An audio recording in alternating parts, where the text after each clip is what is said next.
नमो नारायण। ज्ञान संजीवनी के YouTube channel पर मैं वंदना शर्मा आप सभी का हार्दिक स्वागत करती हूँ। आज की विशेष वीडियो है जिसमें मैं आपको बताऊंगी कि सूर्य देव भगवान को आप कैसे प्रसन्न कर सकते हैं। अब आप सोचेंगे कि सूर्य देव को प्रसन्न करने से क्या लाभ।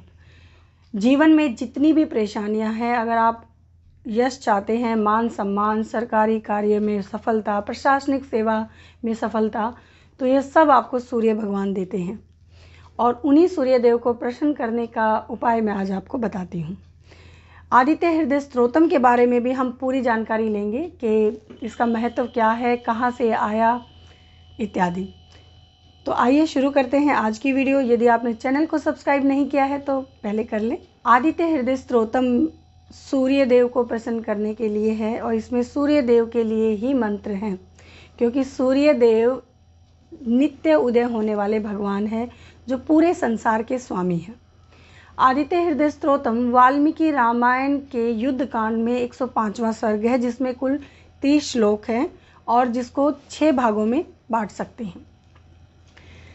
ये उस समय की बात है जब श्री राम भगवान लंका पर विजय के लिए युद्ध कर रहे थे और लगातार युद्ध चल रहा था, वह दानवों को मार रहे थे।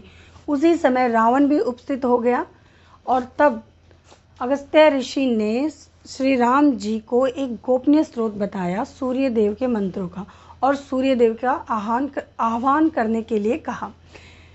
तो यही वो स्रोत था। जब श्री राम जी ने इसका जप किया, सूर्य देव प्रसन्न हुए और उत्साह से उन्होंने युद्ध किया, निशाचर राज रावण का वध किया। अब मैं बताती हूँ कि किन किन लोगों को यह पाठ अवश्य करना चाहिए।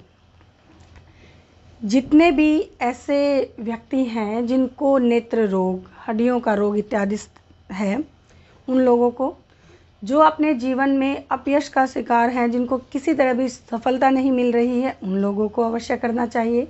अगर आप समाज में, समुदाय में, हर जगह मान सम्मान चाहते हैं, तो कोई सरकारी कार्य आपका नहीं हो रहा है, तभी भी प्रशासनिक सेवा में अगर सफलता चाहते हैं तो भी यह उत्तम साधन है।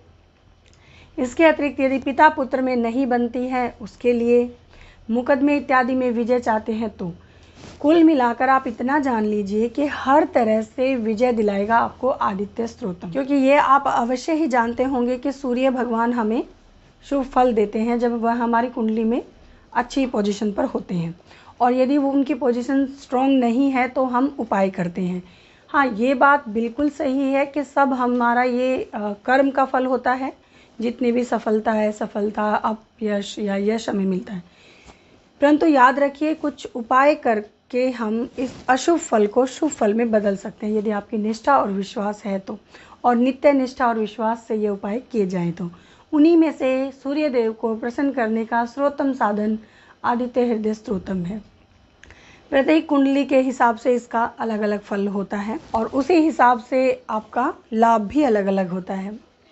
अब आप जान लीजिए, यदि आपने मन में ठान लिया है आदित्य हृदय स्तोत्रम का पाठ और जप करना, तो क्या क्या सावधानियां आपको बरतनी होंगी और विशेष नियम जो आपको हमेशा ध्यान में रखने होंगे। सबसे पहले मन में ये विचार अवश्य आया होगा कि शुरू कब से करें, और इसके लिए है कि आप शुक्ल पक्ष का प्रथम रविवार चुनिए। स्टार्टिंग यहाँ से करने के बाद आप चाहें तो प्रतिदिन लगातार सूर्य की उपासना कर सकते हैं इस स्तोत्रम के द्वारा, या आप प्रत्येक रविवार का दिन भी चुन सकते हैं, क्योंकि देखिए रवि अर्थात सूर्य, और रविवार का इष्ट देवता सूर्य भगवान है। और आप शीघ्र कोई श्रेष्ठ फल, कोई भौतिक इच्छा तीव्र है, अभी आपको ज़रूरी है, तो 3 टाइम भी आप सूर्य की आराधना इस स्त्रोत के द्वारा कर सकते हैं, जिसमें सुबह का बाल रूप का सूर्य, दोपहर का सूर्य और अस्त होते सूर्य की पूजा की जाती है। तो आपको क्या करना है, सबसे पहले उषा काल में उठना है, स्नान इत्यादि करने के बाद सूर्य को अर्घ देना है, और अर्घ आप देंगे तांबे के लोटे से, जिसमें आप लाल पुष्प और गुड़, लाल ही आपको चंदन प्रयोग में लाना है। लाल चंदन आसानी से मार्केट में मिल जाता है। पश्चात आप सूर्य भगवान के सामने इस स्तोत्र को पढ़ें, आंखें बंद करके सूर्य भगवान की ऊर्जा अपने अंदर अनुभव करें। अब यहाँ आप सोच रहे होंगे कि सूर्य देव को प्रसन्न करने के लिए आदित्य हृदय स्तोत्रम का पाठ अवश्य है, किंतु वो आपको आता नहीं है। तो इसकी चिंता आप ना कीजिए, क्योंकि पहले ही ज्ञान संजीवनी के यूट्यूब चैनल पर ये वीडियो उपलब्ध है।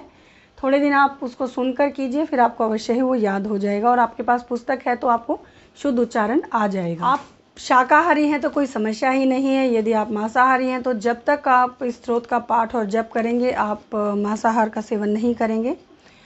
इसके अतिरिक्त आपको तेल का प्रयोग नहीं करना है, ना मालिश के रूप में ना भोजन के रूप में। और हो सके तो आप इन दिनों नमक का सेवन भी ना करें।